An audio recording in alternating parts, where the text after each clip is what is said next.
Hello students, आज हम class 10th का दूसरा चैप्टर पॉलिनोमियल्स के बारे में पढ़ेंगे। काफ़ी इंटरेस्टिंग टॉपिक है हमारा पॉलिनोमियल्स, और पिछले क्लास में हम पढ़ भी चुके हैं पॉलिनोमियल्स के बारे में। बस वही रहेगा, थोड़ा सा हम इसमें डीपली पढ़ेंगे, कुछ चीज़ें हमारी इसमें जुड़ जाएंगी। पॉलिनोमियल्स के बारे में हमने जब 9th में पढ़ा था तो वहाँ बहुत सारी चीज़ें आई थी, कांस्टेंट आया था हमारा, वैसे वहाँ नाम था अलजेब्रिक एक्सप्रेशन। लेकिन क्या होता है, जैसे जैसे हम आगे बढ़ते जाते हैं धीरे धीरे करके सब एक होता जाता है। तो पॉलिनोमियल्स में हमने कई चीज़ें पढ़ी थी, हमने टर्म्स पढ़े, वेरिएबल पढ़ा, कांस्टेंट पढ़ा था, कोएफिशिएंट पढ़ा था, डिग्री पढ़ा था। तो आज हम पॉलिनोमियल्स के बारे में पढ़ेंगे। पॉलिनोमियल्स हम किस फॉर्म में देखेंगे, कैसे हम पहचानेंगे कि ये पॉलिनोमियल्स है या नहीं। Px इज इक्वल टू, यानी अगर कोई पॉलिनोमियल्स है तो वो इस फॉर्म में होगा a0 x पे power n plus a1 x पे power n minus 1 plus a2 x पे power n minus 2 so on am x plus an where n is a positive integer. कह रहा है कि अगर कोई भी पॉलिनोमियल होगा तो उसका जो x का पावर होगा वो ग्रेजुअली एक एक कम होता जाएगा। यानी n हमने यहाँ माना, फिर मैंने n-1 n-2, और वहां तक हमने देखा कि जहां x का पावर 1 हो गया और फिर उसके बाद x का पावर, यहाँ हमारे पास x नहीं है, यानी x का पावर कहीं ना कहीं जाके 0 हो गया होगा। और जब किसी भी नंबर या किसी भी वेरिएबल या कांस्टेंट का अगर पावर 0 होता है तो वहां वैल्यू हम 1 मान लेते हैं। तो an where n is a positive integer, n क्या होगा, एक पॉजिटिव इंटीजर होगा। अब हम जैसे देख लें कि किसे हम मानेंगे। जैसे मान लीजिए लिखा हुआ 1 x square minus 1 by x square minus 1, क्या ये पॉलिनोमियल है? क्यों नहीं है? क्यों? क्योंकि इस फॉर्मेट के बारे में तो हमने कहीं पढ़ा ही नहीं कि 1 बाई के रूप में आए 1 बाई एक्स स्क्वायर माइनस 1 और कुछ हो।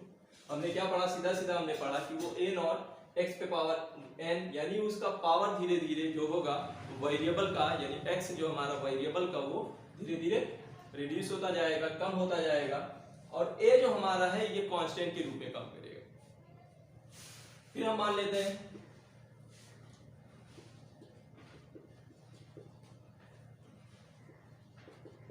आपको ये पूछे कि क्या ये पॉलिनोमियल है, तो इसे भी हम कहेंगे ये नहीं है। क्यों? क्योंकि यहाँ एक्स स्क्वायर प्लस एक्स पे हाफ हो जाएगा, और हमने इसके बारे में नहीं पढ़ा कि ये पॉलिनोमियल है, तो ये पॉलिनोमियल के कैटेगरी से बाहर। तो अब हम जान गए कि पॉलिनोमियल पहचानेंगे कैसे, पॉलिनोमियल है कौन। अब हम बात करते हैं पॉलिनोमियल होते कितनी तरीके। हमने डिग्री के बारे में पढ़ा कि डिग्री हम किसे कहते हैं, यानी पॉलिनोमियल के वेरिएबल का जो सबसे हाईएस्ट पावर होता है, यानी x का हम मान लें, y का मान लें, z का मान लें, वहां हमने वेरिएबल और कांस्टेंट पढ़ा था। तो वेरिएबल का जो हाईएस्ट पावर होता है उसी को हम उसका डिग्री कहते हैं। यानी अगर हम ये कहें ए पॉलिनोमियल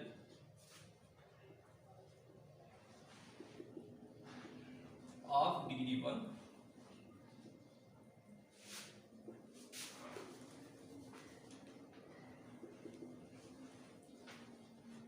इसका लीनियर, यानी अगर किसी पॉलिनोमियल डिग्री 1 है तो वो हमारा लीनियर पॉलिनोमियल कहलाएगा। जैसे हम इसको लिख सकते हैं इस फॉर्मेट में ax plus b।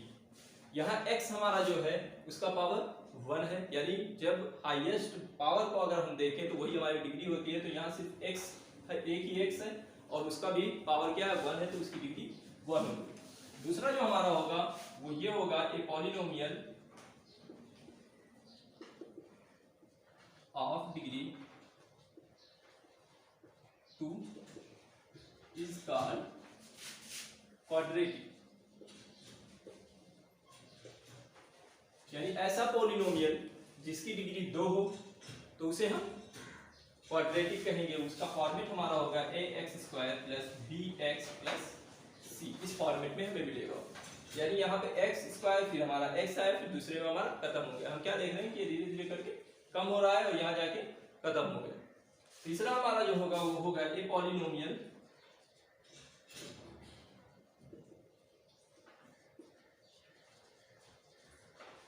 Of degree 3 is called cubic.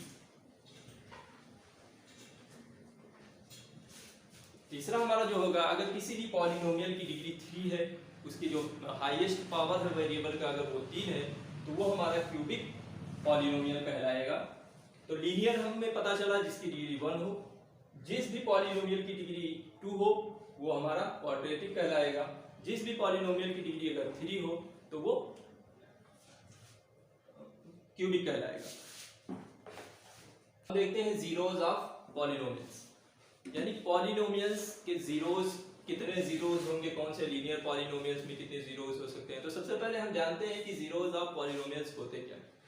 Zeros हम पॉलिनोमियल्स हम उसे कहते हैं कि x की ऐसी वैल्यू जो उस पूरे एक्सप्रेशन को जीरो कर दे, उसकी जो वैल्यू आए वो जीरो आ जाए। जैसे हमने लिख दिया 3x + 2, अगर इसका हमें जीरोज ऑफ पॉलिनोमियल निकालना है तो इसे हम मान लेंगे, यानी ये px = 3x + 2, तो 3x + 2 = 0, तो 3x = -2x = -2/3, यानी इसका जीरोज ऑफ पॉलिनोमियल क्या है, -2/3।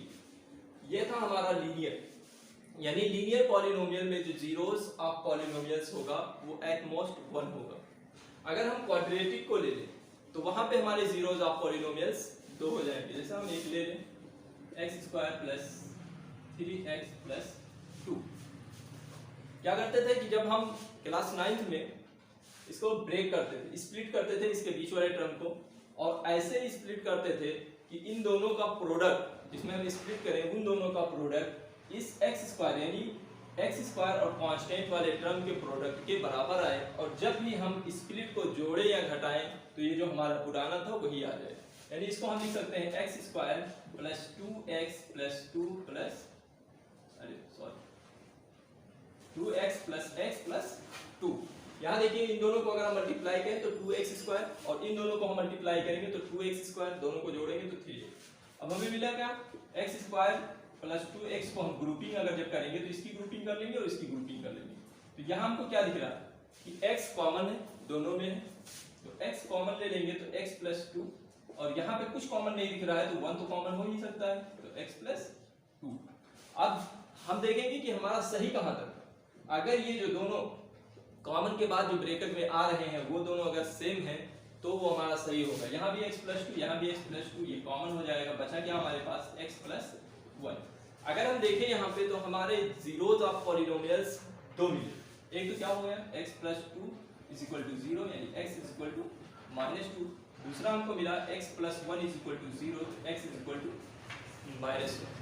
यानी हमें यहाँ पे 2 जीरोज ऑफ पॉलिनोमियल्स में एक तो x = -2 और दूसरा x = -1। इसी तरह से अगर हम क्यूबिक लेंगे तो वहां पर हमको 3 जीरोज ऑफ पॉलिनोमियल्स मिल सकते हैं। क्वाड्रेटिक का जो जीरोज ऑफ पॉलिनोमियल होगा वो एट मोस्ट 2 होगा, यानी 2 से कम भी हो सकता है, 0 भी हो सकता है। हो सकता है कि कहीं कहीं x की वैल्यू ऐसी ना आए कि वो 0 हो जाए, कहीं कहीं एक ही मिलेगा हमको, लेकिन ज्यादा से ज्यादा की अगर हम बात करें तो क्वाड्रेटिक में जीरोज ऑफ पॉलिनोमियल्स जो होंगे वो सिर्फ 2 होंगे, और जबकि क्यूबिक में ज्यादा से ज्यादा 3 होंगे। यानी अगर हम ये कहें कि the number of zeros in a polynomial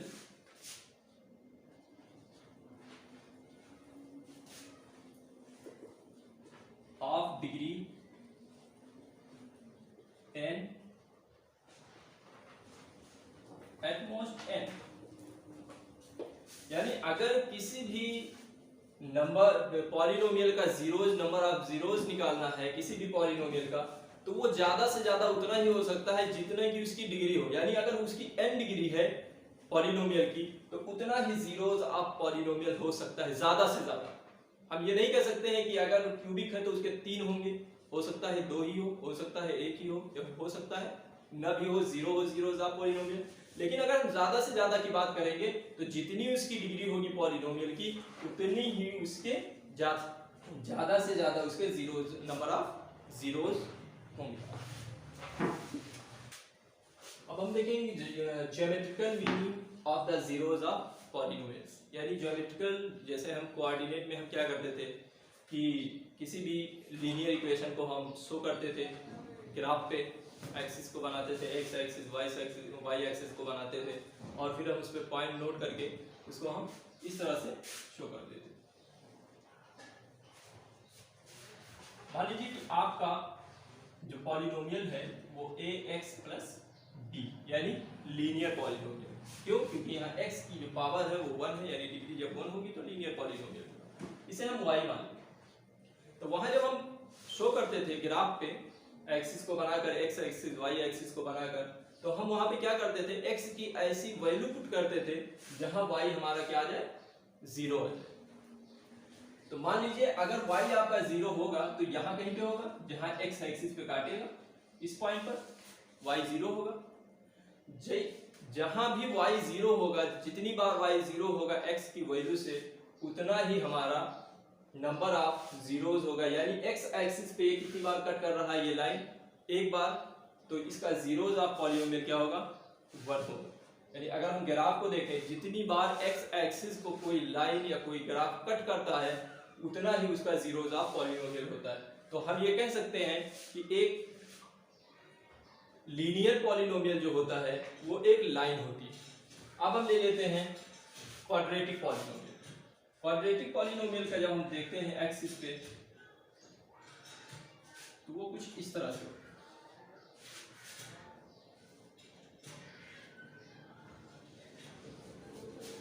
यहां पे अगर हम देखें तो x एक्सिस पे कितनी बार ये कट कर रहा है, 2 जगह पे, एक यहां और एक यहां।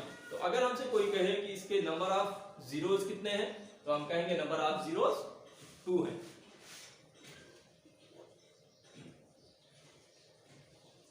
अगर हम इसकी बात करें और इसमें हम देखें और कहें कि number of zeros of polynomials कितने हैं, तो यहां ये 4 जगह पे कट कर रहा है। एक्स एक्सिस को जितनी जगह पे कट करेगा उतना ही हमारा number of zeros of polynomials होगा। अब अगर हम इसकी बात करें number of zeros of polynomials में कितने हैं, तो यहां हमको क्या दिख रहा है कि ये कहीं पे भी एक्स एक्सिस को कट नहीं कर रहा है, तो नंबर ऑफ जीरोस यहां पर आपका 0 होगा।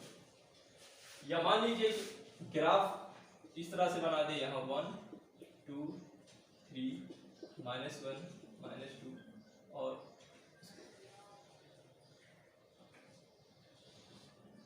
अब अगर कहें कि -2 और 2 के बीच में नंबर ऑफ जीरोस कितने हैं, -2 और 2 के बीच में नंबर ऑफ जीरोस कितने हैं, तो हमें क्या दिख रहा है, -2 और 2 के बीच में -1 और -2 पे कट कर रहा है। तो जब -1 और 1 पे कट कर रहा है तो number of zeros of polynomial कितने हुए, 2 हुए, यानी 2। लेकिन अगर पूरे की हम बात करें, बीच में ना कहे, ऐसे ही हम बात करें, तो इसके 4 हमारे number of zeros of polynomial होंगे।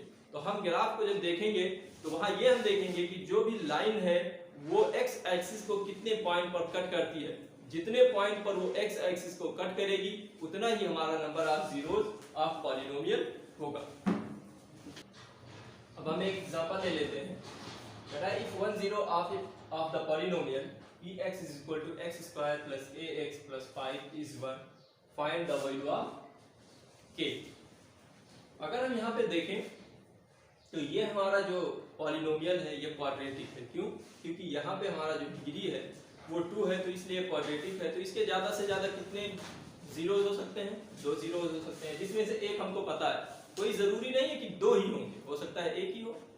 तो कह रहा है कि इसका 0 जो है 1 0 ऑफ द पॉलिनोमियल वो 1 है, तो find the value of k। अब 0 ऑफ पॉलिनोमियल हमने ये बताया था कि x की ऐसी वैल्यू रखी जाए जहां पर वो 0 हो जाए, वही उसका कहलाता है जीरोस ऑफ पॉलिनोमियल। यानी जब ये जीरोस ऑफ पॉलिनोमियल रहा होगा तो p1 = 0 रहा होगा, क्योंकि जब इसका एक 0 है 1 की वैल्यू रखने पर इस पूरे इक्वेशन एक्सप्रेशन यानी इस पूरे पॉलिनोमियल की वैल्यू जो आई होगी वो 0 आई होगी। तो इसे हम लिख सकते हैं 0 = x² यानी x² 1 का स्क्वायर प्लस k × 1 + 5। अब देखिए 1 का स्क्वायर 1, 5 और 1 जुड़ेंगे 6 हो जाएगा, यानी k = हम लिख सकते हैं -6। k = -6 यानी यहाँ पे k की वैल्यू क्या आ गई, -6। अब हम देखेंगे relationship between zeros and the coefficient. Zeros और कोएफिशिएंट के बीच में क्या रिलेशनशिप है किसी क्वाड्रेटिक इक्वेशन में, हम इसमें ज्यादा पढ़ेंगे क्वाड्रेटिक पॉलिनोमियल ही पढ़ेंगे। तो क्वाड्रेटिक पॉलिनोमियल जब हम लेते हैं ax² plus bx plus c, तो यहाँ पे अगर हम देखें तो कोएफिशिएंट इसमें क्या होते हैं, कोएफिशिएंट हम उसे कहते हैं कोएफिशिएंट जो किसी वेरिएबल के साथ मल्टीप्लाई करें। यानी दो तरह के कोएफिशिएंट होते हैं, एक तो कांस्टेंट और एक तो वेरिएबल, ये हम क्लास 9 में पढ़ चुके हैं। यहाँ अगर हम x² के कोएफिशिएंट को देखें तो a है, x के कोएफिशिएंट का देखें तो b है, और ये कांस्टेंट तो हमारा है ही c, इसे हम कांस्टेंट कहते हैं। अब यहाँ पे हमारे जो जीरोस होते हैं, नंबर ऑफ जीरोस, उन्हें हम डिनोट करते हैं अल्फा एंड बीटा से, अल्फा एंड बीटा से। तो इन दोनों के बीच में जो रिलेशनशिप होता है वो ये है कि अगर सम ऑफ जीरोस निकालिए, alpha plus beta is equal to minus B by A. Minus B by A का मतलब ये है कि माइनस कोएफिशिएंट ऑफ एक्स, हम इसको लिख सकते हैं minus coefficient of x by coefficient of x²। यानी x का जो कोएफिशिएंट होगा, जो गुणांक होगा, x का जो गुणांक होगा जो इससे मल्टीप्लाई कर रहा होगा वो, और उस x² का जो कोएफिशिएंट होगा उससे अगर हम दोनों को डिवाइड कर दें तो वो हमारा होगा अल्फा प्लस बीटा। दूसरा हमारा होगा अल्फा इंटू बीटा, यानी product of zeros is equal to हम लिखेंगे c बाई a, यानी constant by coefficient of x²। ये हमारा सबसे मेन दो चीज, sum of zeros and product of zeros, ये हमारा रिलेशनशिप है जीरोस और कोएफिशिएंट के बीच में। और इन्हीं दोनों चीजों को हम ज्यादा इस्तेमाल करेंगे, यूज करेंगे आगे अपने एक्सरसाइज में, और इस पूरे क्लास 10th के उसमें ज्यादातर यूज इसी का होने वाला है। यानी ये बहुत इंपॉर्टेंट है, ये हमको याद होना बहुत जरूरी है। जो हमारा दो जीरोस है क्वाड्रेटिक इक्वेशन, क्वाड्रेटिक पॉलिनोमियल में दो जीरोस जो हमारे हैं अल्फा और बीटा, तो सम ऑफ जीरोस और प्रोडक्ट ऑफ जीरोस आपके कैसे काम करते हैं। चलिए एक एग्जांपल लेके उसको मेरी, अब हम एक एग्जांपल ले लेते हैं। Find the zeros of quadratic polynomials and verify the relationship between zeros and coefficient. तो सबसे पहले क्वाड्रेटिक पॉलिनोमियल है तो इसमें ज्यादा से ज्यादा दो जीरोस ऑफ पॉलिनोमियल होंगे, हम उन दोनों को निकाल लेंगे, और निकालने के बाद हम ये शो कर देंगे कि जो रिलेशनशिप है जीरोस और कोएफिशिएंट के बीच, यानी sum of zeros and product of zeros निकालकर हम दिखा देंगे। तो चलिए सबसे पहले हम इसको फैक्टराइज कर लेते हैं, बीच वाले को स्प्लिट करेंगे, यानी 4s² माइनस 2s प्लस 1। यहाँ पर हमारा क्या कॉमन हो जाएगा, 2 यहाँ कॉमन है, यहाँ s कॉमन हो जाएगा तो s माइनस 1, यहाँ कुछ नहीं कॉमन है तो माइनस 1 कॉमन हो जाएगा, 2s माइनस 1, 2s माइनस 1 और 2s माइनस 1। अगर हम पहले को देखें तो 2s minus 1 is equal to 0, तो फर्स्ट हमारा जो हो जाएगा 2s is equal to 1, s is equal to 1/2। यानी फर्स्ट हमारा जो जीरोस ऑफ क्वाड्रेटिक पॉलिनोमियल है वो 1/2 है, और दूसरा अगर हम जीरो निकालें 2s minus 1 is equal to 0, ये भी सेम ही आएगा, यानी 2s is equal to 1, s is equal to 1/2। अब हम वेरीफाई कैसे करेंगे, अगर हम यहाँ पे देखें कि सम ऑफ जीरोस क्या है, सम ऑफ जीरो, तो क्या है सम ऑफ जीरोस, यानी इन दोनों को हम जोड़ दें, 1/2 plus 1/2 is equal to 2/2 is equal to 1 आया। अगर हम प्रोडक्ट ऑफ जीरोस निकालें तो 1/2 इंटू 1/2 हमारा हो जाएगा 1/4, ये हो गया हमारा। अब हम ये तो कोएफिशिएंट है हमारा, अब कोएफिशिएंट से हम निकालेंगे, कैसे निकालेंगे, यहाँ हम इसको लिख लेंगे 4s² 4s + 1, यानी अगर हम a की बात करें तो a इज इक्वल टू क्या हो जाएगा 4, क्योंकि x² का जो कोएफिशिएंट होता है उसी को हम a कहते हैं। b हमारा क्या होगा -4 और c हमारा क्या होगा 1। Alpha plus beta is equal to -b/a, minus b हमारा कितना है -4 और a हमारा कितना है 4, माइनस माइनस प्लस 4/4, 4 से 4 कैंसिल आउट, कितना आएगा 1।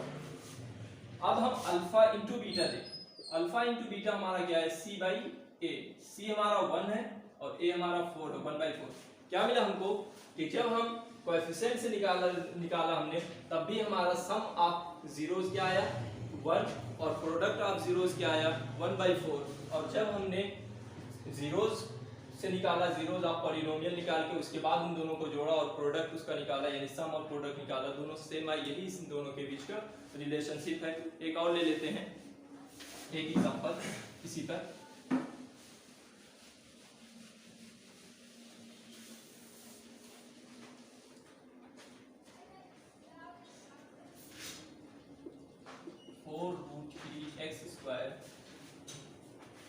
+5x -2√3। अब हम यहाँ पे भी इसको वेरीफाई कर देंगे कि कोएफिशिएंट और जीरोस ऑफ पॉलिनोमियल का सम एक बार कोएफिशिएंट से निकाल देंगे और एक बार जीरोस निकाल देंगे। तो जीरोस निकालने के लिए पॉलिनोमियल का हमें क्या करना होगा, इसको सबसे पहले फैक्टराइज करना होगा। फैक्टराइज करने के लिए इन दोनों को अगर हम मल्टीप्लाई करें तो 4 2 जा 8, √3 को √3 से अगर हम मल्टीप्लाई करेंगे तो 3 आएगा और हमारा हो जाएगा 24। यानी 5 को हमें ऐसा तोड़ना है कि मल्टीप्लाई करने पर क्या आए 24 आए, और जोड़ने या घटाने पर अगर हम उसे माइनस करें या प्लस करें तो वो 5 आए। 4√3x² प्लस, इसको हम तोड़ देते हैं 8x - 3x, 8 3 जा 24 और 8 में से 3 निकलेगा 5 आ जाएगा, -2√3। यहाँ पे हमको क्या कॉमन दिख रहा है, 4 यहाँ भी है और 8 में भी 4 हो जाएगा, तो हम यहाँ पे कॉमन ले लेते हैं 4। x² यहाँ भी है, x यहाँ भी है, तो हम यहाँ कॉमन ले लेते हैं 4x। बना क्या हमारा √3x + 2। यहाँ पर हमारा क्या कॉमन होगा, √3 यहाँ 3 है तो 3 को हम लिख सकते हैं √3 × √3 यानी √3 का स्क्वायर। तो हम यहाँ पे √3 को अगर हम कॉमन ले लें तो यहाँ क्या बचेगा √3x और प्लस 2, क्योंकि हमने यहाँ माइनस कॉमन ले लिया था तो इसलिए माइनस प्लस हो गया। अब कॉमन क्या है हमारा √3x + 2 और दूसरे ब्रैकेट में 4x - √3। तो जीरोस ऑफ पॉलिनोमियल अगर हमें निकालना है तो √3x + 2 = 0, तो √3x = -2x = -2/√3। दूसरा हमारा होगा 4x - √3 = 0, 4x = √3, x = √3/4। अब हम इन दोनों को सम निकाल लेते हैं और प्रोडक्ट निकाल लेते हैं। तो सम ऑफ जीरोस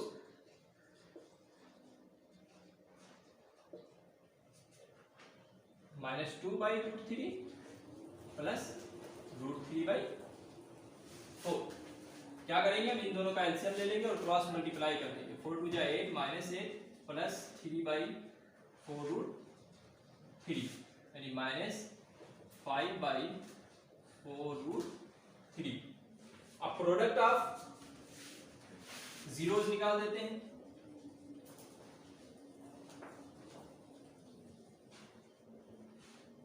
ये हमारा हो जाएगा, दोनों को प्रोडक्ट निकाल देंगे। -2√3 × √3/4, √3 से √3 कैंसिल आउट, -2/4 का मतलब -1/2। ये हो गया हमारा सम और ये हो गया प्रोडक्ट। अब हम इसको कोएफिशिएंट मेथड से निकाल लेते हैं अल्फा प्लस बीटा करके। तो इसे अगर हम यहाँ पे देखें तो a = हमारा क्या होगा 4√3, b = 5, c = -2√3। Some of polynomials यानी alpha plus beta = -b/a, -b यानी -5, a हमारा है 4√3, यहाँ भी हमारा क्या है -5/4√3 और यहाँ भी हमारा है -5/4√3। Alpha into beta = c/a, c हमारा क्या है -2√3/, और b हमारा क्या है 4√3। √3 से कैंसिल आउट हो जाएगा और -2 4 कैंसिल हो जाएगा तो आएगा -1/2। और यहाँ भी हमारा क्या आया था, अगर हम देखें तो जब हमने जीरोस सम ऑफ जीरोज निकाला, प्रोडक्ट ऑफ जीरोज निकाला और कोएफिशिएंट मेथड से वही चीज निकाला, तो हमें क्या मिला, दोनों सेम आ गई। यही हमारा वेरीफाई हो गया। और आगे के क्वेश्चंस में हम क्या करेंगे, कोशिश ये करेंगे कि हम ज़्यादा से ज़्यादा इस मेथड को फॉलो करें और इसको कम फॉलो करें, क्योंकि दोनों तरह से निकल सकता है। तो हम ज़्यादा कोशिश करेंगे कि इसी को फॉलो करें, क्योंकि ये छोटा है, आसानी से हो जाएगा। नंबर आपको उतने ही मिलने हैं, चाहे आप इस मेथड से लगाएंगे चाहे इस मेथड से लगाएंगे। अगर सम ऑफ जीरोज और प्रोडक्ट ऑफ जीरोज अगर आपको निकालने हैं तो चाहे इस मेथड से आप लगाएं चाहे उसको फैक्टराइज करके लगाएं, नंबर आपको उतना ही देगा एग्जामिनर। तो हम शॉर्ट से ही लगाएंगे, कोशिश ज़्यादा यही करेंगे कि अल्फा और बीटा से ही करें।